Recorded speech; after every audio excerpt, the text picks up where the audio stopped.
मैंने शादी की रात शौहर को अपने करीब नहीं आने दिया क्योंकि मैं किसी और को प्यार करती थी। मैंने शौहर को बता दिया। वो पेंटू सा था।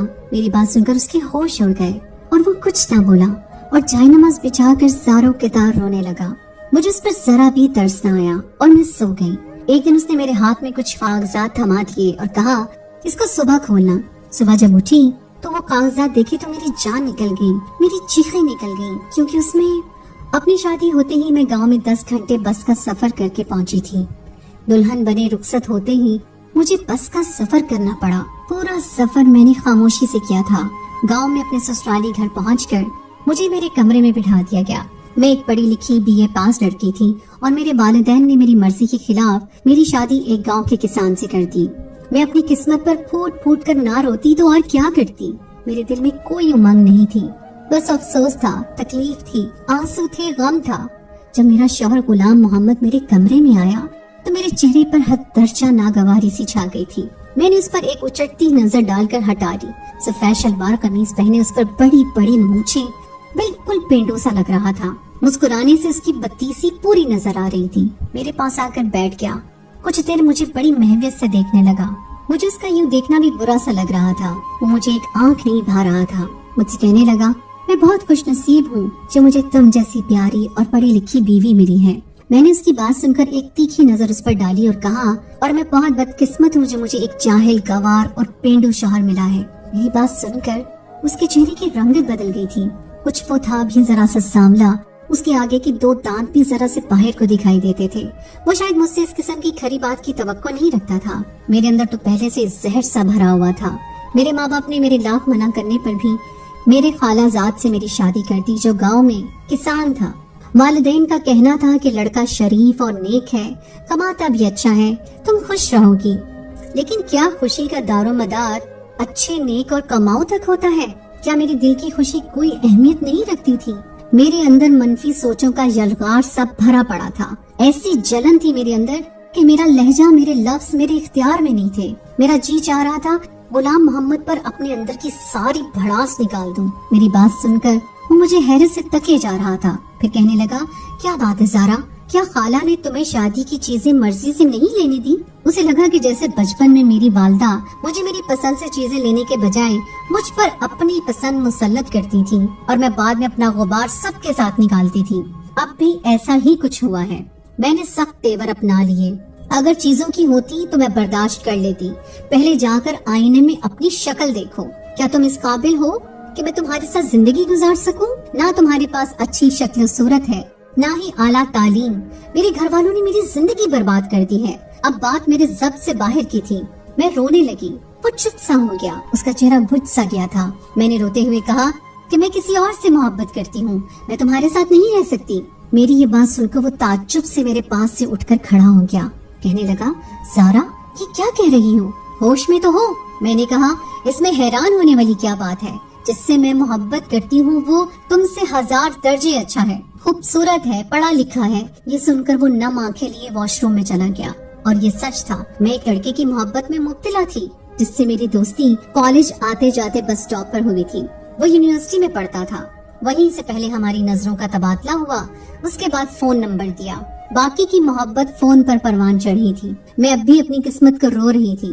जब गुलाम मोहम्मद वॉशरूम से बाहर आया, आंखें मुतरम सी थी, चेहरा पानी से गीला था, शायद रो कर बाहर आया था। उसने मुझसे नजरें हटा ली और सामने रखे जाए नमाज को बिछाकर नमाज पढ़ने लगा। नवाफिल के बाद फूट फूट कर रोने लगा। मैं अपने कपड़े तब्दील करने वॉशरूम चली गई।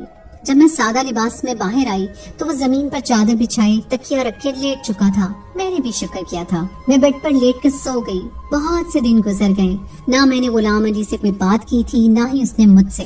वो सुबह होते ही खेतों में चला जाता। शाम को थक हार कर पहुँचता। उसके मट्टी और खाद से गंदे कपड़े और चेहरे पर बहते पसीने को देखकर मेरा जी उबने लगता।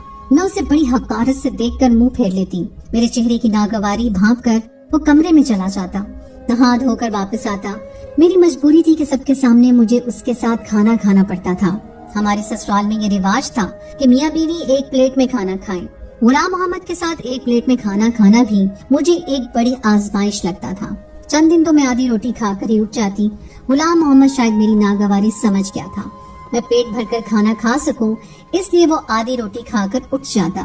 मुझे इससे कोई गर्ज नहीं थी कि वो सुबह का गया शाम को लौटता है, भूखा प्यासा गर्मी में अपना खून पसीना एक करके वापस लौटता है और रोटी भी उसे पेट की नसीब नहीं होती।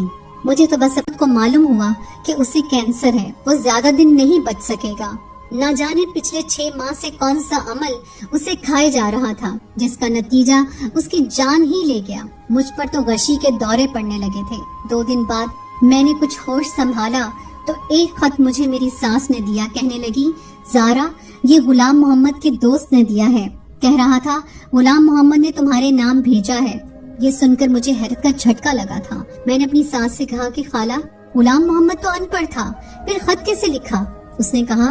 उस पर खाला ने मुझे ताज्जुब से देखा और कहा, तुम्हें किसने कहा कि गुलाम मोहम्मद अनपढ़ था? उसने 10 जमातें गांव के स्कूल से पास की थी और 14 जमातें प्राइवेट पढ़ी थी। साथ ही साथ अपने बाप का बाजू भी बना रहा। मैं तो सुनकर दंग रह गई थी।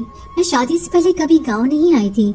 मुझे लगा खाला के सब बच्चे अनपढ़ ही होंगे। खाला कहने लगी, तुम्हें गुलाम मोहम्मद बचपन से चाहता था। कहता था, अम्मा, ज़ारा तालीम हासिल कर रही है, इसलिए मुझे भी आगे पढ़ना है।